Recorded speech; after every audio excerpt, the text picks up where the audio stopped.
শেখ, আমার প্রশ্ন হচ্ছে যে আপনি একটা ভুল ধারণা আমাদের ঠিক করে দেন। বর্তমান ভারতবর্ষে আমরা দেখতে পাচ্ছি একটা মানুষের মধ্যে ভুল ধারণা, বিশেষ করে নন মুসলিমদের মধ্যে।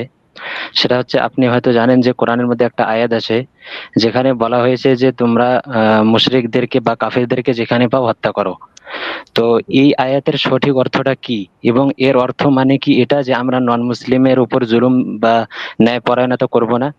বা এই বিষয়টাও স্পষ্ট করে দেন যে ইসলাম আমাদেরকে মানে কি রকম শিক্ষা দেয় নন মুসলিমদের সাথে ব্যবহার করার জন্য।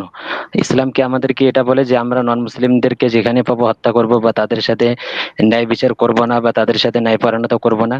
তো এই বিষয়টা একটু স্পষ্ট করে দেন। জি, খুব ভালো প্রশ্ন। কাফের অর্থাৎ যারা আল্লাহকে বিশ্বাস করে না, এরা কয়েক প্রকার। একটার নাম হচ্ছে হারবি। হারবির অর্থ হলো যে সেই কাফের, যে কাফেরদের সাথে যুদ্ধ ছড়িয়ে আছে, যুদ্ধ ছড়িয়ে আছে, তারা আমাদেরকে মারছে, আমরা তাদেরকে মারছি, যুদ্ধ ছড়িয়ে আছে, এটা বলা হয় হারবি। একটা হলো কি জিম্মি। জিম্মি কাফের হলো সে কাফের, যে কাফের যে অমুসলিম কিন্তু মুসলিম রাষ্ট্রে জীবন যাপন করছে। 3 নম্বর হলো কি মুস্তামান, যে কাফের তার বাড়ি হলো তার নিজের দেশে, কিন্তু সে মুসলিম দেশে ভ্রমণের জন্য কিছু সময়ের জন্য এসেছে মুসলিম শাসকের পারমিশন নিয়ে, অনুমতি নিয়ে। আর একটা হচ্ছে মুআহাদ। 4 নম্বর প্রকার হচ্ছে কাফের মুআহাদ, অর্থাৎ যার সাথে আমাদের চুক্তি রয়েছে যে তোমরা আমাদের উপরে অত্যাচার করবে না, আমরা তোমাদের প্রতি অত্যাচার করব না, এবং আমাদের মধ্যে কোনো লড়াই দ্বন্দ্ব থাকবে না। এই যে 4 প্রকার কাফের, হারবি, হারবি, জিম্মি, মুস্তামান, মুআহাদ। প্রথমত আমরা প্রথম নম্বরটাকে বাদ দিয়ে 2 নম্বর থেকে শুরু করি। জিম্মি, মুস্তামান, মুআহাদ। এদেরকে কোনো মুহূর্তে, কোনো সময়ে, যে কোনো প্রকারে কোনো আঘাত দেওয়া যাবে না, হত্যা করা যাবে না, কোনো মতেই না। বাকি থাকলো যারা হলো হারবি, যার সাথে আমাদের যুদ্ধ ছড়িয়ে আছে। এই যে হারবি, এই রূপটা কোথাও এখন দেখতে পাচ্ছি না, যে যুদ্ধ ছড়িয়ে আছে এরকম কোথাও দেখতে পাচ্ছি না, এরকম নেই। তাই যারা হারবি তারা আপনাকে পেলে হত্যা করবে এবং আপনি পেলে হত্যা করবেন, এমন একটা যুদ্ধ ছড়িয়ে আছে।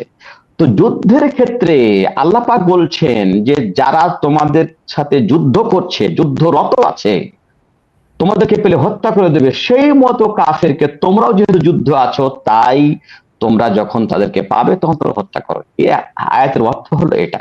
এই আয়াতের অর্থ এটা না যে যে কোনো কাফেরকে যে জায়গাটা পাবেন হত্যা করবে, নাউযুবিল্লাহ মিন যালিক। এটা ইসলামের কোথাও আমাদেরকে আদেশ দেয় না। সুতরাং কিছু লোক এই হাদিস কোরআনকে না বুঝে ইসলামের ইসলামের ছবিকে সে বিকৃতি করে পেশ করে।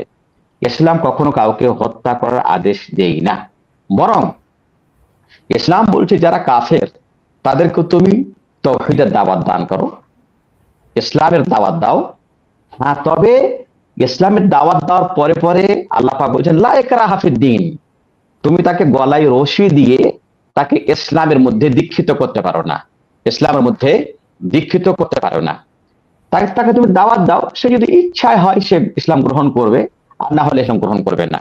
বরং এই ভূমিকার পরে পরে আমি যেটা বলতে চাই সেটা বলছি, আল্লাহ পাক কোরআনে বলছেন যে যারা কাফের তাদের সাথে তোমরা সর্বদাই সর্বদাই ইনসাফ করবে, ন্যায় করবে। আল্লাহ পাক কোরআনে বলছেন লা ইয়াজরিমান্নাকুম শানআনু কওমিন আলা আল্লা তা'দিলু ই'দিলু হুয়া আকরাবু লিত-তাকওয়া।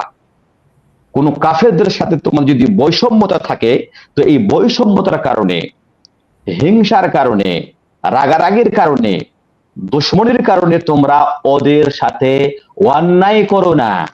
ই'দিলু, তোমরা ন্যায় বিচার করো, ন্যায় পথ অবলম্বন করো তাদের সাথে। হুয়া আকরাবু লিত-তাকওয়া, কাফেরদের সাথে ন্যায় বিচার করা, হক বিচার করা, ইনসাফ পরায়ণতা হওয়া, এটাই হচ্ছে তাকওয়ার সবচাইতে নিকটবর্তী বিষয়। সুতরাং আমাদের ইসলাম কাফেরদের সাথে সৎ ব্যবহার করার আদেশ দিয়েছেন। সৎ চরিত্রের আদেশ দিয়েছেন। আর এই সৎ ব্যবহার, সৎ চরিত্র হচ্ছে একটা দাওয়াতের খুব গুরুত্বপূর্ণ বিষয়। মানুষকে অনেক সময় কথা দিয়ে দাওয়াত দিয়ে সে আপনার কথা শুনে না, কিন্তু আপনার চরিত্র, আপনার ব্যবহার, আপনার ন্যায়, আপনার সত্যতা, এই দেখে অনেক মানুষ প্রভাবিত হয়ে যায়। আল্লাহ পাক অন্য আয়াতে বলছেন, লা ইয়ানহাকুমুল্লাযীনা, যার অর্থ হচ্ছে এই যে আল্লাহ রাব্বুল আলামিন তোমাদেরকে সেই সমস্ত কাফেরদের সাথে ভালো ব্যবহার করতে নিষেধ করেন না যারা তোমাদেরকে কোনো কষ্ট দেয়নি, তোমাদেরকে বাড়ি থেকে বের করেনি, তোমাদের প্রতি অত্যাচার করেনি। তো যেই কাফের আমাদের উপর অত্যাচার করে না, আমাদেরকে বাড়ি থেকে বের করে না, আমাদের সাথে যুদ্ধ করে না, সেই সমস্ত কাফেরদের সাথে আল্লাহ পাক বলছেন তোমাদেরকে আল্লাহ নিষেধ করেন না তাদের সাথে সদ্ব্যবহার করতে। আনতাবাররুহুম ওয়া তুকসিতু ইলাইহিম, তাদের সাথে ভালো সদ্ব্যবহার করা এবং ন্যায় পরায়ণতার সাথে জীবন যাপন করা আল্লাহ তোমাদের নিষেধ করেন। অর্থাৎ এর মাফহুম মুখালফা হচ্ছে যে তাদের সাথে সদ্ব্যবহার করো, ভালো ব্যবহার করো, ন্যায় বিচার করো।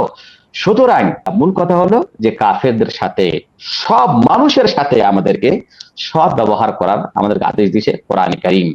রাসূলুল্লাহ সাল্লাল্লাহু আলাইহি ওয়াসাল্লাম, আল্লাহ রাসূল বললেন যে বুইসতু লিউতাম্মিমা মাকারিমাল আখলাক, আমাকে আল্লাহ রাব্বুল আলামিন প্রেরণ করেছেন, এর উদ্দেশ্য হচ্ছে যাতে আমি মানের চরিত্রকে আমি প্রতিষ্ঠা করি বা আমি পূর্ণ করি।